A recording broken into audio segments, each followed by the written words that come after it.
আরামবাগের দিকে নজর রাখবো। রেলিংহীন ব্রিজ থেকে পড়ে মৃত্যু। আরামবাগের চুনাইটে মৃত্যু প্রৌঢ়ের, দেহ রাস্তায় রেখে অবরুদ্ধ স্থানীয়দের।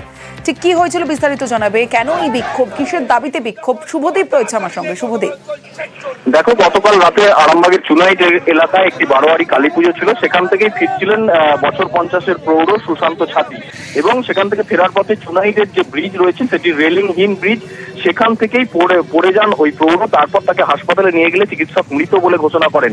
এরপরেই স্থানীয় বাসিন্দারা ওই এলাকায় ব্রিজে রেলিং দেওয়ার দাবিতে চুনাইট বাস স্ট্যান্ড এলাকায় পথ অবরোধে সামিল হন এবং দেহ রাস্তায় রেখেই এই পথ অবরোধ চলে। প্রায় 1.5 ঘন্টার বেশি সময় ধরে এই পথ অবরোধ করেন। তাদের দাবি যে 15 বছর ধরে ওই ব্রিজ রেলিংহীন অবস্থায় আছে এবং প্রশাসন কোনো রকম ব্যবস্থা নিচ্ছে না, তাই দ্রুত ব্রিজের দাবিতে এই অবরোধ চলে। পরে পুলিশি আশ্বাসে প্রায় 1.5 ঘন্টা পর এই পথ অবরোধ এই মুহূর্তে উঠে গিয়েছে। তমশ্রী, বেশ।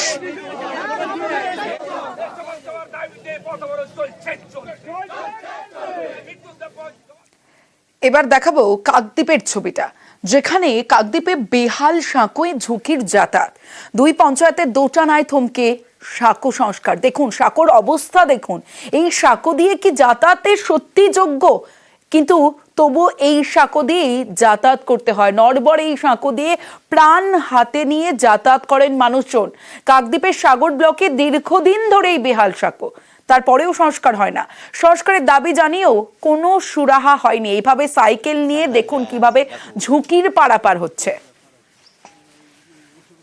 প্রচুর খারাপ অবস্থা, আমরা যাতায়াত করতে পারিনি, কিছু না। খুব প্রয়োজন হলে মানে বিপদের বাদ দিয়ে আমরা যাতায়াত করি। আর কি রাস্তা নেই? রাস্তা এখানে কোথাও নেই, একমাত্র বাজার দিয়ে ঘুরে আসতে।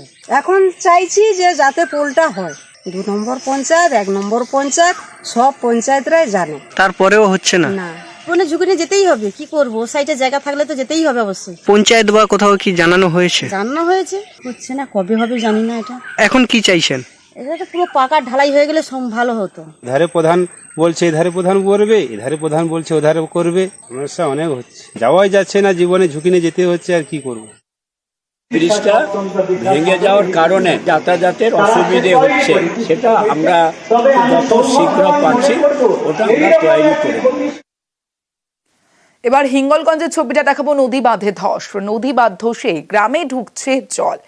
দুলদুলি ফেরিঘাট সংলগ্ন রায়মঙ্গল নদী বাঁধে ধস। দেখুন ভরা কোটালে নদীর জলস্তর বেড়ে ধস বাঁধে, আর নদী বাঁধে ধসে আতঙ্কে গ্রামবাসীরা। কিন্তু কিভাবে কি হবে কিছুই বুঝে উঠতে পারছেন না।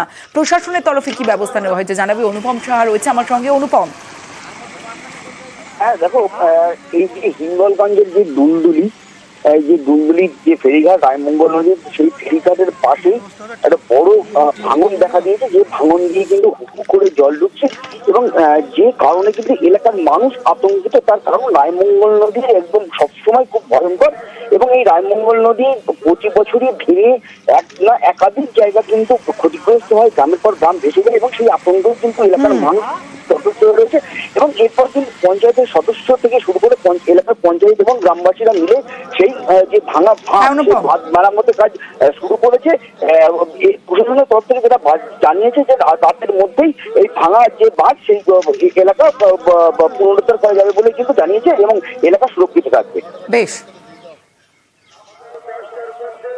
দিকে নজর রাখতেই হবে। খর্দায় অটো চালকের দাদাগিরি, পথচারীর মাথায় কোপ অটো চালকের সঙ্গে পথচারীর বাকবিতণ্ডা।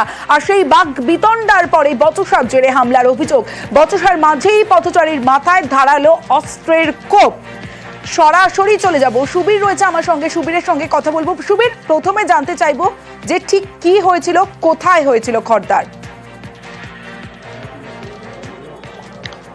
দেখো, তোমাকে জানিয়ে রাখি, খড়দহ যে টাটা গেটের কাছে যে বিটি রোড, সেই বিটি রোডে খড়দহের দিক থেকে টিটাগড়ের দিকে একটি অটো যাচ্ছিল, এবং সেই সময় টিটাগড় বিবেকনগরের বাসিন্দা দীপেন মণ্ডল, সে তার ছেলেকে টিউশনি পড়িয়ে বাড়ি ফিরছিলেন। সেই সময় কিন্তু রাস্তা পার হওয়ার সময় টাটা গেটের সামনে অটো ধাক্কা মারে, এবং তারপরে দীপেন মণ্ডল কিন্তু অটোর যে চালক তাকে কিন্তু প্রতিবাদ করেন যে এত জোরে কেন বিটি রোড দিয়ে অটো চালাচ্ছেন তিনি, এবং সেই জায়গা থেকে কিন্তু দুজনের মধ্যে বচসা হয়, এবং বচসার পরে হাতাহাতি হয়। হাতাহাতি হওয়ার পরে অটো চালক অটো থেকে কিন্তু ধারালো একটি অস্ত্র নিয়ে তার মাথায় আঘাত করে এবং আঘাত করার পরে কিন্তু সে রক্তাক্ত অবস্থায় সেখানে লুটিয়ে পড়ে এবং সেখান থেকে কিন্তু এলাকার যারা বাসিন্দা রয়েছেন তারা কিন্তু সেখান থেকে তাকে আহত অবস্থায় প্রথমে খড়দহ বড়রাম হাসপাতালে নিয়ে যান এবং সেখান থেকে তাকে চিকিৎসা করিয়ে খড়দহ থানাতে অটো চালকের নামে অভিযোগ করেন এই দীপেন মণ্ডল যে সঙ্গে থাকো সুবীর, এই যে আহত ব্যক্তি তিনি ঠিক কি অভিযোগ করছেন শুনবো।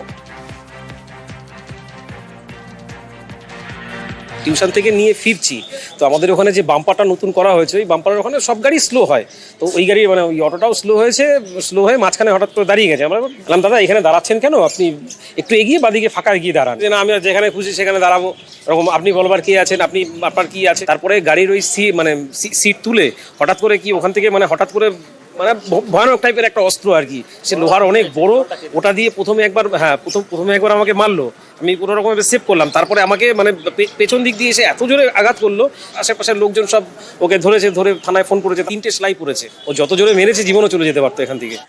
সুবীর রয়েছে আমার সঙ্গে, সুবীরের সঙ্গে কথা বলবো। সুবীর, অভিযোগ আমরা শুনলাম খড়দহ থানায় অভিযোগ দায়ের হয়েছে অটো চালকের বিরুদ্ধে, এখনো পর্যন্ত কোনো তদন্ত? দেখো, আক্রান্ত ব্যক্তি যিনি রয়েছেন তার অভিযোগের ভিত্তিতে ইতিমধ্যেই খড়দহ থানার পুলিশ ঘাতক যে অটো, সেই অটোটিকে যেমন পুলিশ আটক করেছে, তার পাশাপাশি এই যে অটো চালক যে অভিযুক্ত তাকেও কিন্তু পুলিশ গ্রেপ্তার করেছে এবং পুলিশ কিন্তু এই যে অর্থাৎ এই দীপেন মণ্ডল তার যে অভিযোগ, সেই অভিযোগের ভিত্তিতে সঙ্গে সঙ্গে কিন্তু খড়দহ থানার পুলিশ পদক্ষেপ নিয়েছেন এবং পদক্ষেপের পরেই কিন্তু এই যে অটো চালক তাকে কিন্তু গ্রেপ্তার করা হয়েছে। বেশ সুবীর।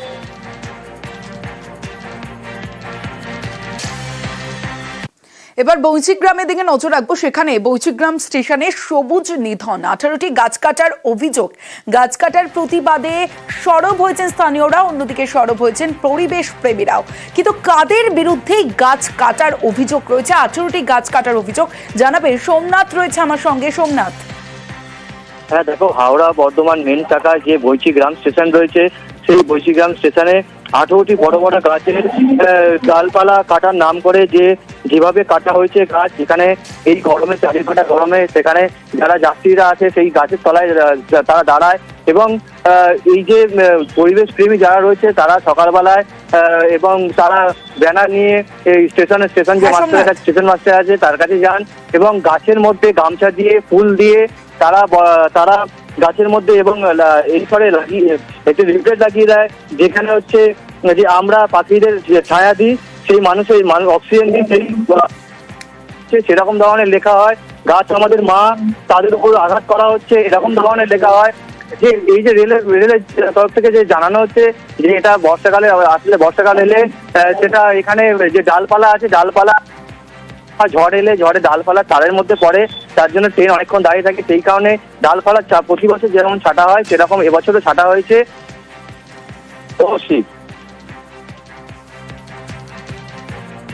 বৈচিগ্রাম প্ল্যাটফর্মের বিগত 15 দিন আগে গাছগুলিকে নির্মমভাবে ট্রিমিং এর নামে কাটিং করা হয়েছে, অর্থাৎ ছাঁটার নামে কাটিং করা হয়েছে। আপনারা জানেন আসন্ন কালবৈশাখীতে রেলের লাইনের গাছ ভেঙে গিয়ে পড়তে পারে ঝড়ের জন্য, কিন্তু সেই জায়গায় যেখানে ছাড়লে সমস্যা মিটে যেত, সেখানে বৈচিগ্রামে প্রায় 18টির অধিক গাছকে কেটে ফেলা হয়েছে। স্মারকলিপি জমা দিয়েছি আমরা, বর্ধমানের এসআইবিতেও স্মারকলিপি জমা দিলাম, আমরা জিআরপি মগরাতেও স্মারকলিপি জমা দিলাম। 18টি গাছকে আমরা মালা দিয়ে সাজিয়েছি এবং আমরা মানুষকে বলতে চাইছি গাছ আমাদের মা, তারা আমাদের দেবতা, তাই দেবতাকে আপনারা ভালোবাসুন, গাছকে রক্ষা করুন।